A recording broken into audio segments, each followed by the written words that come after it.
అనుకోవచ్చు. అలాంటిదే కాకపోతే ఏంటంటే ఇది చేపలకు సంబంధించిన ఫిల్టర్ అనమాట. నేను 4 feet ట్యాంక్ లో ఈ ప్యారెట్ ఫిషెస్ అయితే మెయింటైన్ చేస్తున్నా, కొంచెం గలీజ్ చేస్తున్నాయి అనమాట. అందుకని ఈ ఫిల్టర్ అయితే రెడీ చేసుకోవడం జరిగింది. 4 feet ట్యాంక్ అన్నాను కదండి, ఇదేనండి పెద్ద ట్యాంక్ అనమాట. విత్ కూడా యావరేజ్ గా 20 inches వరకు ఉంటది అనమాట, బాగా పెద్దది. కాకపోతే దీంట్లో మనం మెయింటైన్ చేస్తున్న చేపలు వచ్చేసరికి 8 చేపలే. అయితే పెద్ద ట్యాంక్ క్యానిస్టర్ ఫిల్టర్ గానీ స్టంప్ గానీ పెట్టుకోవాలన్నమాట. ఈ 2 ఫిల్టర్స్ మన దగ్గర లేవు కాబట్టి మనమే ఓన్ గా తయారు చేసుకుంటున్నాం చిన్నగా. అయితే ఇదంతా నిలబడడానికి ఇదిగోండి 2 వుడెన్ స్టిక్స్ అయితే తీసుకోవడం జరిగింది. దాని మీద ఒక ట్రే అయితే తీసుకున్నా అనమాట. దీనికైతే బ్యాక్ సైడ్ పెద్ద హోల్ వేసాను, ఫ్రంట్ కి అయితే చిన్న చిన్న హోల్స్ వేసాను. కొంచెం బడ్జెట్ ఇష్యూ ఉంది కాబట్టి ఓన్ గా తయారు చేసుకున్నా. ఇది టెంపరీ మెథడ్ మాత్రమే, పర్మనెంట్ మెథడ్ అయితే కాదు. ఇది డస్ట్ ని అబ్జర్వ్ చేసుకునే ప్లేస్ లో అయితే నేను దోమతెర అయితే వాడుతున్నా. దీని దగ్గర ఎక్వేరియం స్పాంజెస్ కూడా మీరు వాడుకోవచ్చు. ఆ తర్వాత కూలర్ లో యూజ్ చేసే మోటార్ ఉంటుంది కదా, వాటర్ పంప్ చేసేది, అది ఒకటి తీసుకుని దానికైతే ఒక ట్యూబ్ కనెక్ట్ చేసుకున్నా అనమాట. ఈ పంప్ అయితే హార్డ్వేర్ షాప్ లో అలాగే ఆన్లైన్ లో కూడా దొరుకుతూ ఉంటుంది. అయితే ఎక్కడతో అయిపోయిందా ఫిల్టర్ అని చెప్పి మీరు అనుకోవచ్చు. లేదండి, ఇంకా ఉంది. ఫస్ట్ అయితే వాటర్ ఫ్లో అయితే చెక్ చేసుకోవాల్సి ఉంటది అనమాట. అందుకనే నేను ఆన్ చేశాను. ఇక్కడ ట్యూబ్ నుంచి వాటర్ పైకి పంప్ అవుతుంది, చూసారు కదా. అయితే ఫ్లో చెక్ చేసుకున్నట్లయితే బాగానే వస్తుంది అనమాట. చాలా రోజులు బట్టి నేను అనుకుంటున్నాను ఇలాంటి ఫిల్టర్ కూడా తయారు చేద్దాం అని చెప్పి. అందుకే ఇంట్లో ఉన్న స్టఫ్ అంతా తీసుకొచ్చి ఈ విధంగా తయారు చేసుకున్నా. కింద నుండి పైకి పంప్ అవుతున్న వాటర్ లో డస్ట్ అంతా వస్తుంది కదా, అదంతా కూడా దోమతెర మీద ఉండిపోతుంది అనమాట. దాని నుండి ఫిల్టర్ అయ్యి వాటర్ అయితే కిందకి వెళ్తుంది. ఇలా ఉంచుకుంటే డస్ట్ మాత్రమే స్టోరేజ్ అవుతుంది పైన.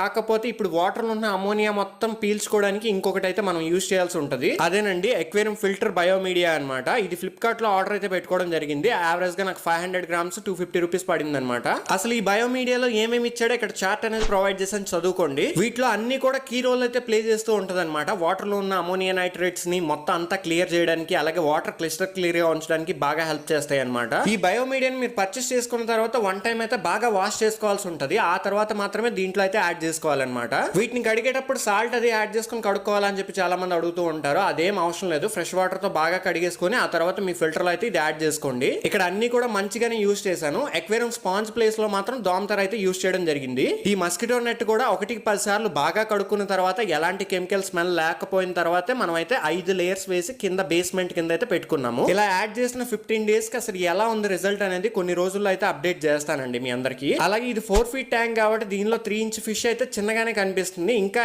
అడిషనల్ గా తెచ్చి యాడ్ చేద్దాం. ఫిల్టర్ మీడియా బాగా వర్క్ అయిందంటే. ఈ వీడియో నచ్చితే ఒక లైక్ చేయండి బాస్.